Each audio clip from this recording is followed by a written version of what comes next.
Good evening दोस्तों, कैसे हैं आप। उम्मीद है आप सब अच्छे होंगे और अपनी पढ़ाई अच्छे से कर रहे होंगे। जैसा कि आप जानते हैं, आपके अपने यूट्यूब चैनल @JustRoyalMalik पर बीपीएड की संपूर्ण थ्योरी क्लासें करवाई जा रही हैं। बीपीएड की संपूर्ण थ्योरी क्लासें पाने के लिए ज़्यादा से ज़्यादा शेयर करें और बेल आइकन को प्रेस करें। तो चलिए, वीडियो शुरू करने से पहले मैं आपको कुछ थोड़ी सी जानकारी दे दूं। बीपीएड में आपके पास टोटल 8 सब्जेक्ट हैं जिनके आपको एग्ज़ाम देने हैं। टोटल आपके 8 सब्जेक्ट हैं और उन 8 सब्जेक्ट को 2 पार्ट्स में डिवाइड किया हुआ है, इंटरनल और एक्सटर्नल। इंटरनल आपका 30 मार्क्स का है, जबकि एक्सटर्नल आपका 70 मार्क्स का है। इंटरनल में आपके पास वाइवा, प्रैक्टिकल वगैरह आएंगे, जबकि एक्सटर्नल में आपका 70 मार्क्स का पेपर होगा, जिसमें प्रत्येक पेपर में आपके पास 5-5 यूनिट है। तो चलिए हम देखते हैं। ये आपका पहला पेपर है, history principle and foundation of physical education. इसको हिंदी में कहते हैं शारीरिक शिक्षा का इतिहास, सिद्धांत और आधार। जैसा कि आप देख पा रहे हैं, आपके पास इसमें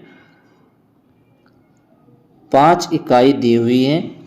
इसने शुरू में बताया है कि प्रथम 4 इकाई के प्रत्येक प्रश्न 15 अंक का है। इकाई 5 के 10 अंक हैं। यानी कि इसमें जो आपके पहले 4 इकाई होंगी, पहली 4 यूनिट होंगी, वो आपकी 15-15 मार्क्स की होंगी, जिसमें आपके पास 2 क्वेश्चन होंगे, जिसको आप या तो पहला कर सकते हो या दूसरा कर सकते हो। देखो, ये पहला क्वेश्चन है आपके पास, और लगा करके ये दूसरा क्वेश्चन दिया हुआ है आपके पास। जो आपको अच्छा लगे आप उनमें से दोनों में से एक कर सकते हो। तो चलिए हम पहले क्वेश्चन की बात करते हैं। पहला क्वेश्चन है आपका, शारीरिक शिक्षा को परिभाषित कीजिए। यानी कि शारीरिक शिक्षा की परिभाषा लिखनी है आपको। इसके उद्देश्यों का विस्तार से वर्णन कीजिए। यानी कि इसके क्या उद्देश्य हैं उसका भी आपको विस्तार से वर्णन करना है। और ये क्वेश्चन आपका 15 मार्क्स का है। इसका मतलब आपको 10 से 12 हेडिंगें आपको इसकी लिखनी पड़ेगी। 3 से 4 पेज भरने पड़ेंगे, तभी जाके आपको पूरे नंबर मिल पाएंगे। और याद रहे, पहला जो क्वेश्चन है ये शारीरिक शिक्षा को परिभाषित कीजिए। ये मोस्ट इम्पोर्टेंट क्वेश्चन है, क्योंकि ये तो पूछा ही जाएगा तुमसे। इसके साथ में कुछ एक चीज़ जोड़ के पूछ सकता है। जैसे यहाँ पे आपको उद्देश्य पूछे, यहाँ पे आपको महत्व भी पूछ सकता है कि शारीरिक शिक्षा के महत्व बताओ, या आपको कुछ भी पूछ सकता है इसके साथ ऐड करके। तो चलिए हम अपना पहला क्वेश्चन देखते हैं।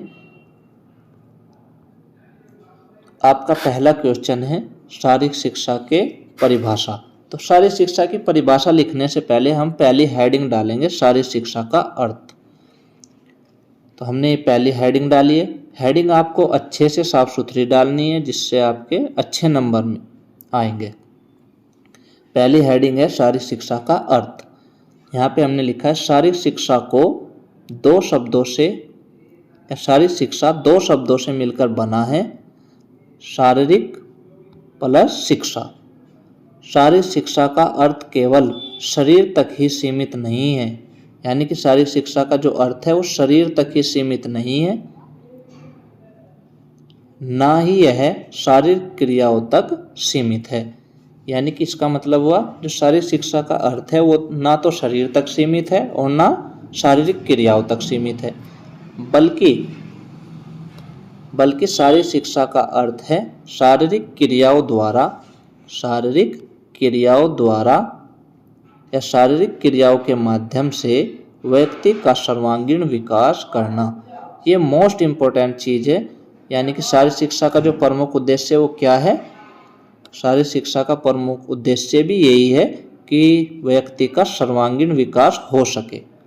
तो ये चीज़ आपको याद रखनी है, सर्वांगीण विकास करना। तो हमने ये डॉटेड करके लिखा हुआ है, इसमें शारीरिक शिक्षा में शिक्षा शब्द का प्रयोग किया गया है। शिक्षा से तात्पर्य है जो व्यक्ति का सर्वांगीण विकास करती हो, जिससे शारीरिक शिक्षा से तात्पर्य शारीरिक क्रियाओं के माध्यम से व्यक्ति का सर्वांगीण विकास होना। और दूसरा हमने एरो करके लिखा हुआ है, शारीरिक शिक्षा का प्राचीन रूप शारीरिक प्रशिक्षण व शारीरिक संस्कृति थे। यानी कि जो शारीरिक शिक्षा पहले प्राचीन काल में यूज की जाती थी, वो प्रशिक्षण और संस्कृति को बचाने के लिए यूज होती थी।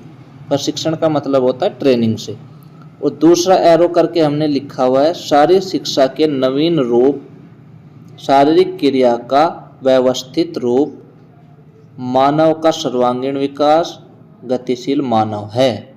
यानी कि इसका मतलब हुआ जो शारीरिक शिक्षा के नवीन रूप हैं वो शारीरिक क्रियाओं का व्यवस्थित रूप तथा मानव का सर्वांगीण विकास और मानव को गतिशील बनाना है।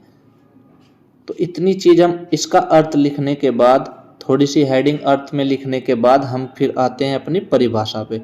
तो हमने यहाँ पे आपके लिए 5 से 6 परिभाषाएं लिखी हुई हैं, जो आपको अच्छी लगे, आसान लगे, वो आप लिख सकते हैं। जैसे ये हमने पहली परिभाषा लिखी है, आप हेडिंग डालेंगे शारीरिक शिक्षा की परिभाषाएं, यानी 2 से 3 परिभाषा आपको लिख देनी है।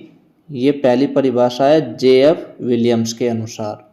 इसमें लिखा हुआ है, शारीरिक शिक्षा व्यक्ति की शारीरिक क्रियाओं का योग है जो अपनी भिन्नताओं के अनुसार चुनी जाती है तथा उद्देश्य के अनुसार प्रयोग की जाती है। यानी कि JF विलियम्स ने कहा है कि शारीरिक शिक्षा क्रियाओं का वह योग है जो अपनी भिन्नताओं के अनुसार चुनी जाती है और उद्देश्यों के अनुसार प्रयोग की जाती है। अब दूसरी जो हमारी परिभाषा है वो ओबर्ट ट्यूफर के अनुसार है। इन्होंने कहा है शारीरिक शिक्षा उन अनुभवों का कुल योग है जो व्यक्ति विशेष की शारीरिक क्रियाओं से होता है। यानी कि अनुभव होता है जो हम सीखते हैं।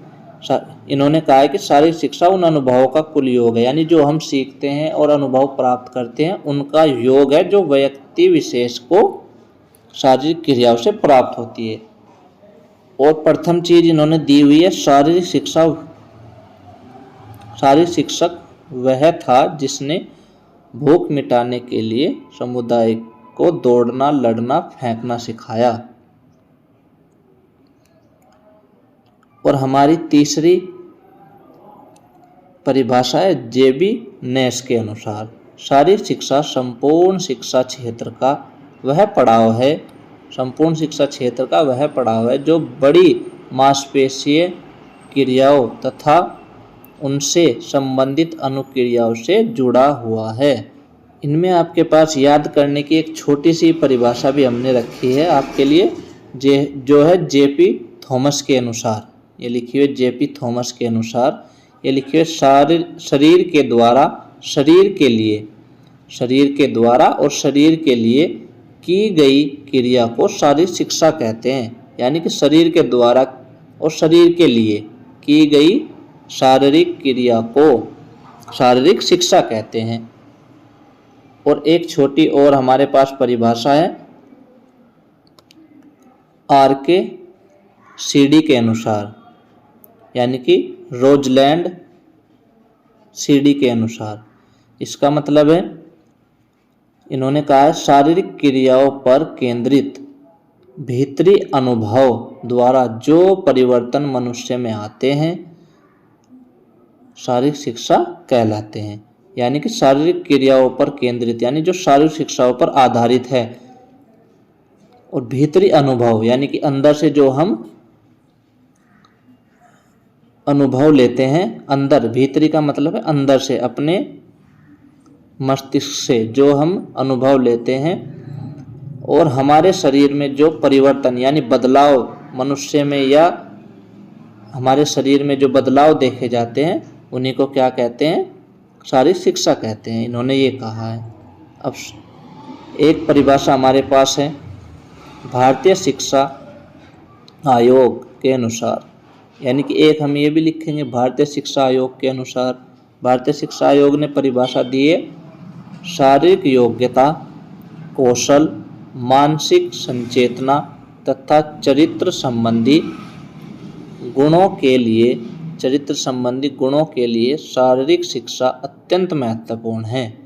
यानी कि अगर शरीर की संरचना करनी है या शरीर का कौशल करना है या अपने चरित्र से संबंधित गुणों का विकास करना है तो हमें शारीरिक शिक्षा को जरूर अपनाना चाहिए। चलिए वह आपके लिए ये है आपके शारीरिक शिक्षा के उद्देश्य और लक्ष्य। शारीरिक शिक्षा के उद्देश्यों में हम थोड़ा सा लिखेंगे हेडिंग डाल के। प्रत्येक शिक्षा के कुछ उद्देश्यों को निर्धारित किया जाता है जिनकी प्राप्ति के उपरांत ही शिक्षा को पूर्ण माना जाता है। यानी कि जो हम उद्देश्य निर्धारित करते हैं, यानी किसी चीज को अगर हम निर्धारित करते हैं और फिर उसकी स्थिति को पूर्ण करते हैं, तो यही हमने लिखा है। अब आगे हम बात करते हैं। इसी प्रकार शारीरिक शिक्षा में भी विभिन्न प्रकार के उद्देश्यों का निर्धारण किया गया है। शारीरिक शिक्षा का संबंध मनुष्यों के द्वारा की जाने वाली विभिन्न प्रकार की शारीरिक क्रियाओं से माना जाता है, जिसके आधार पर उसके द्वारा विशेष रूप से उन्नति की ओर अग्रसित हुआ जाता है। शारीरिक शिक्षा के उद्देश्यों का वर्णन निम्नलिखित रूप से किया जा सकता है। यानी कि पहले हम उद्देश्यों के बारे में थोड़ा सा बताएंगे और फिर उद्देश्यों को स्टार्ट करेंगे। अब ऐसे उद्देश्य जो महत्वपूर्ण हैं उनकी 7 से 8 हेडिंगें हमें डालनी है और लगभग 5 से 10 लाइन में अपने उनका उद्देश्य लिखना है, तभी हमें पूरे नंबर मिलेंगे। ये पहला उद्देश्य हमने लिखा है, ये आपको याद कर लेने उद्देश्य, और इनमें हेडिंगें आपको याद रखनी है और उद्देश्य आप इनमें अपने माइंड से भर देंगे। पहली हेडिंग है शारीरिक विकास, यानी कि शारीरिक विकास किस प्रकार से होता है शारीरिक शिक्षा के द्वारा, ये आपको भरना है। ये हमने लिखा भी हुआ है। शारीरिक शिक्षा के आधार पर बालकों को विभिन्न प्रकार की शारीरिक क्रियाओं का अनुभव प्रदान किया जाता है, जिसके आधार पर वह भली भांति अपने शरीर का विकास करता है। यह देखा जाता है कि जब तक बालक के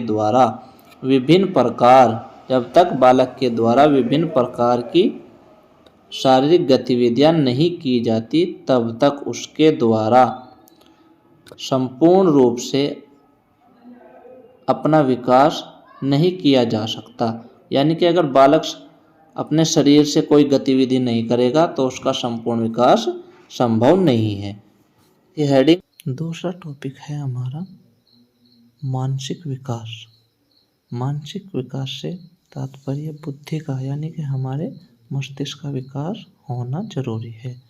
इसमें हमने लिखा है आंशिक रूप से यह कहा जा सकता है कि यदि बालक का केवल शारीरिक विकास ही किया जाए तथा उसे मानसिक विकास की ओर प्रोत्साहित न किया जाए तो निश्चित ही बालक के द्वारा पूर्ण उन्नति प्राप्त नहीं की जा सकती।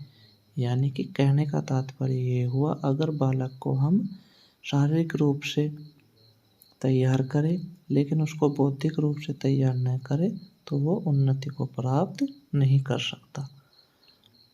फिर हमने आगे लिखा है मानसिक विकास का संबंध मनुष्य की बुद्धि से माना जाता है। जैसा कि मैंने आपको शुरू में ही बता दिया था, मानसिक विकास का जो संबंध होता है वो बुद्धि से होता है। इसके द्वारा किए जाने वाला बौद्धिक विकास ही उसे अतिशीघ्र उन्नति की ओर आकर्षित करता है। यानी कि जैसे ही मनुष्य का बौद्धिक विकास हो जाएगा तभी मनुष्य अतिशीघ्र का मतलब होता है जल्दी से उन्नति प्राप्त करने के लिए तैयार हो जाएगा। इस प्रकार बालक के मानसिक विकास हेतु भी शारीरिक विकास को महत्वपूर्ण माना जाता है, या बालक के मानसिक विकास हेतु शारीरिक शिक्षा को महत्वपूर्ण माना जाता है। इसके आधार पर बालक को अपना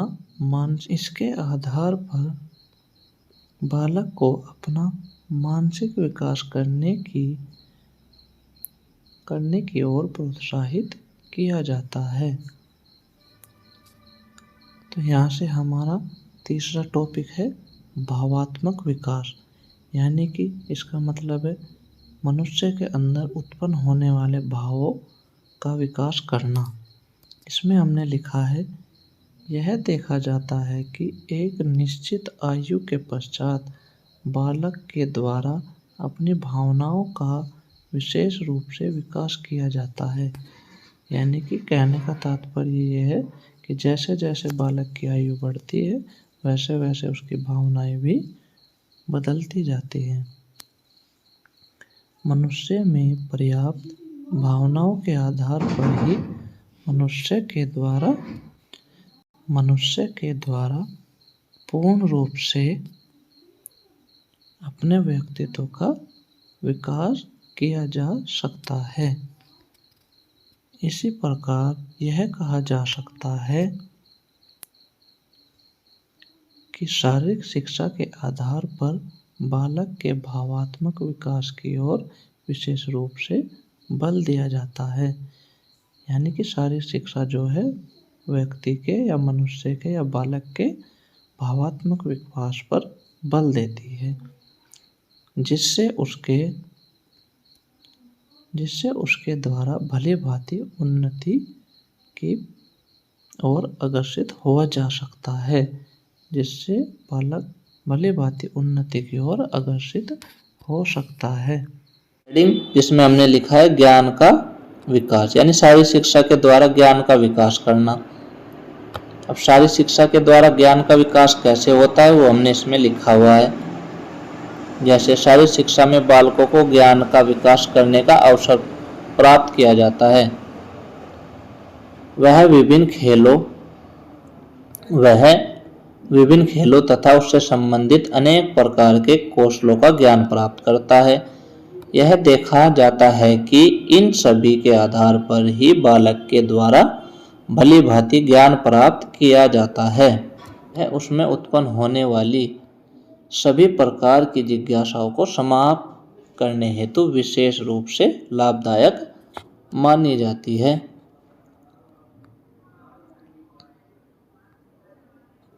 यानी कि जैसे ही बालक के ज्ञान का विकास होगा तो उसकी जिज्ञासाएं समाप्त हो जाएंगी।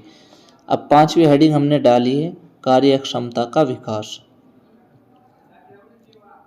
5वीं हेडिंग हमने डाली है कार्यक्षमता का विकास, यानी कि शारीरिक शिक्षा के द्वारा कार्यक्षमता का विकास कैसे किया जाता है, कार्य करने की क्षमता कैसे बढ़ाई जाती है, इसके बारे में लिखा हुआ है। जैसे यह देखा जाता है कि शारीरिक शिक्षा के आधार पर बालक के शारीरिक विकास यह इसके द्वारा किए जाने वाले विभिन्न कार्यों के संबंध में उसे विशेष रूप से अनुभव प्रदान करता है। इससे बालक या कार्यकुशल हो जाता है और शरीर को मजबूत इससे बालक का शरीर हर कार्य को करने के लिए तैयार या कार्यकुशल हो जाता है और शरीर को मजबूती से कार्यक्षमता का विकास होता है जिससे वह का अधिक उन्नति करता है। इस प्रकार यह कहा जा सकता है कि बालक को कार्य क्षमता का विकास करने का अवसर भी शारीरिक शिक्षा ही प्रदान करती है। यानी कि बालक की कार्य क्षमता का जो विकास प्रदान करने का आधार है वो शारीरिक शिक्षा है। इसमें हमने छठी हेडिंग अपनी डाली है सामाजिकता का विकास, यानी शारीरिक शिक्षा से बालक का और व्यक्ति का सामाजिकता का विकास भी होता है, यानी समाज में रहने की अक्षमता बढ़ती है। यह देखा जाता है कि विद्यालय तथा अन्य सभी स्थानों पर बालक के द्वारा सामूहिक रूप से विभिन्न प्रकार की शारीरिक क्रियाओं को सीखा तथा व्यावहारिक रूप प्रदान किया जाता है। इस प्रकार बालक में सामाजिकता की भावना का विकास करने में शारीरिक शिक्षा के द्वारा विशेष रूप से सहयोग प्रदान किया जाता है। तो हमारी छठी हेडिंग सामाजिकता पर है। या इसमें आप ये भी लिख सकते हो कि शारीरिक शिक्षा के द्वारा विभिन्न खेलों, विभिन्न स्थानों और विभिन्न तरह के व्यक्तियों से मिलकर चलने की भावना बढ़ती है, जिससे वह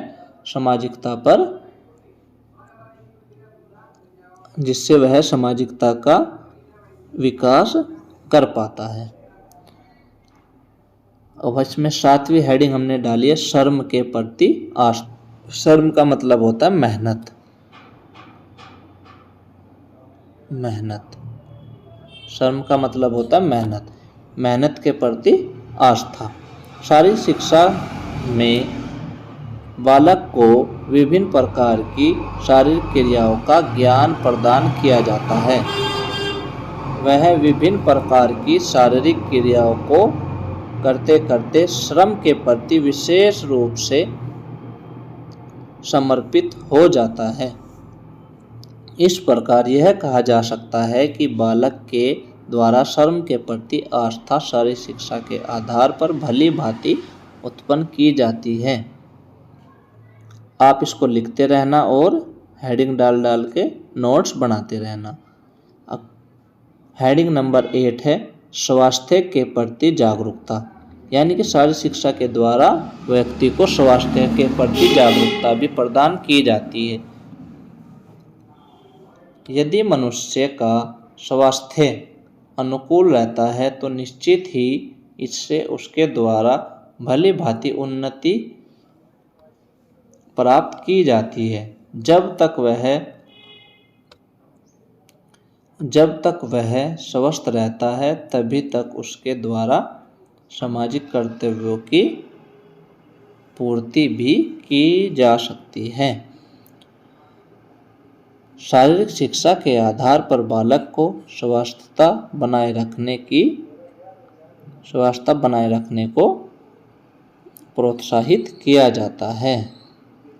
इस प्रकार यह कहा जा सकता है कि बालक को स्वास्थ्य के प्रति जागरूक करने में शारीरिक शिक्षा के द्वारा विशेष रूप से सहयोग प्रदान किया जाता है।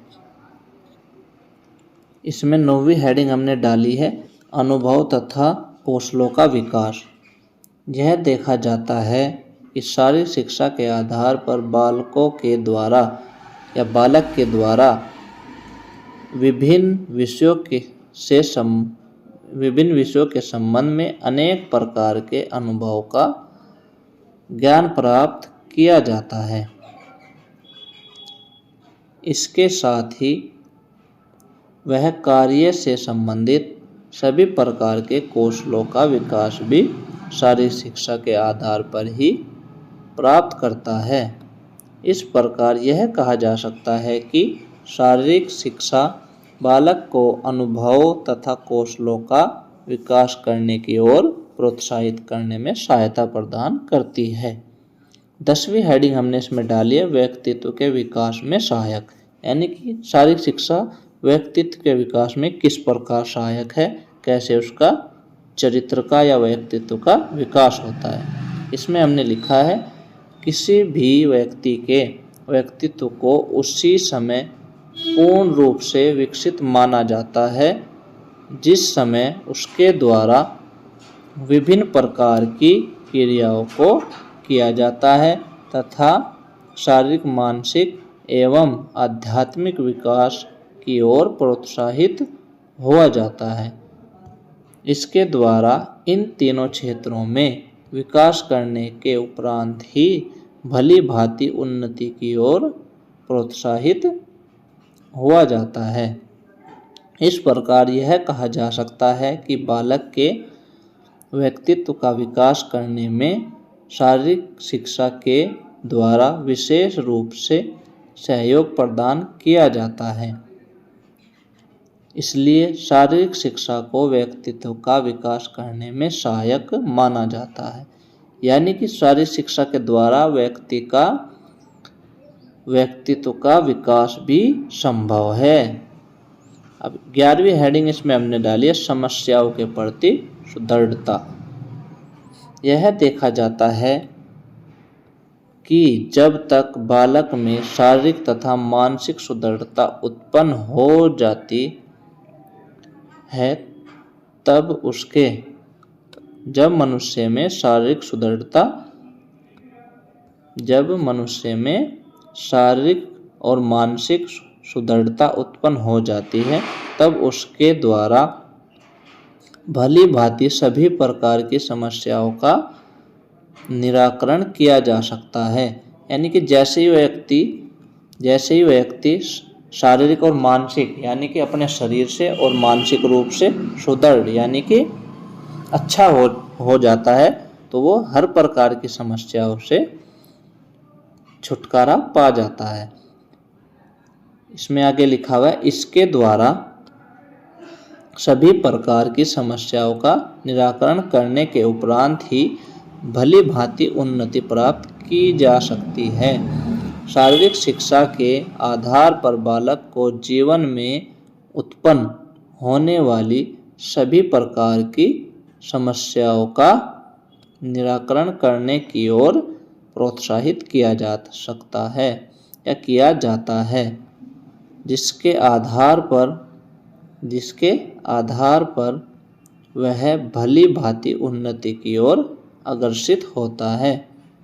तो दोस्तों अभी हमने ये 11 हेडिंग आपको बताई हैं, जिनमें से आप कम से कम 6 और ज़्यादा से ज़्यादा 10 तक आप आराम से याद कर सकते हैं और लिख सकते हैं। तो दोस्तों जैसे हमने अभी देखे हैं शारीरिक शिक्षा के उद्देश्य, उनके बाद हम विभिन्न शिक्षा शास्त्रों के द्वारा शारीरिक शिक्षा के उद्देश्य बताए गए हैं, उनके बारे में बात करते हैं। ये पहला उद्देश्य बताया गया है डुडले ए शार्जेट के द्वारा दिए गए उद्देश्य।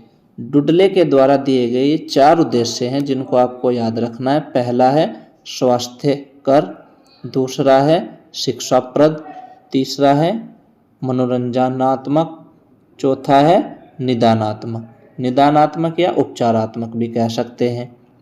दूसरे जो उद्देश्य दिए गए हैं वो दिया हुआ है जेबी नेस के द्वारा। ये इसके जेबी नेस के जो उद्देश्य है ये मोस्ट इम्पोर्टेंट है। इसमें कहा गया है पहला उद्देश्य इनके द्वारा जो दिया गया वो है शारीरिक अंगों का विकास, और दूसरा है पेशी तंत्र का विकास, तीसरा दिया हुआ है प्रतिपादनात्मक विकास यानी कि किसी चीज़ को प्रतिपादित करने का जो विकास होता है उसके बारे में, और दूसरा है भावनात्मक विकास। ये 4 उद्देश्य शारीरिक शिक्षा के दिए हुए हैं। तीसरा है ब्लॉग एवं क्रेथवॉल के द्वारा शारीरिक शिक्षा के उद्देश्य। इन्होंने शारीरिक शिक्षा के 3 उद्देश्य दिए हैं। पहला है संवेगात्मक विकास, दूसरा है भावात्मक विकास, तीसरा है मनोप्रेरक यानी कि शारीरिक शिक्षा मनुष्य के मन का प्रेरक भी है। प्रेरक बोलते हैं मार्गदर्शक को, यानी व्यक्ति का मार्गदर्शक भी होती है। दोस्तों चौथे उद्देश्य में अमेरिका फिजिकल एजुकेशन एसोसिएशन है। ये अमेरिका का एक एसोसिएशन है फिजिकल एजुकेशन का, उसके द्वारा 5 उद्देश्य शारीरिक शिक्षा के दिए हुए हैं। पहला है शारीरिक दक्षता, दूसरा है मानसिक स्वास्थ्य एवं अक्षमता। और इसमें तीसरा उद्देश्य है शारीरिक नैतिक चरित्र यानी सामाजिक नैतिक चरित्र यानी समाज का और नैतिकता का जो हमारा चरित्र होता है। चौथा है इसमें संवेगात्मक कंट्रोल यानी कि अपने संवेगों पर कंट्रोल करना। पांचवा इसमें दिया गया गुण दोष विवेचना यानी कि हमारे अंदर क्या गुण हैं और क्या दोष हैं, क्या बुराइयां हैं, उनकी विवेचना करना। भारतीय शारीरिक शिक्षा एवं मनोरंजन की राष्ट्रीय नीति के अनुसार, इसको 5 नंबर डाल के आप लिख लेना। इसके अनुसार जो हमारे शारीरिक शिक्षा के उद्देश्य हैं वो 3 दिए हुए हैं।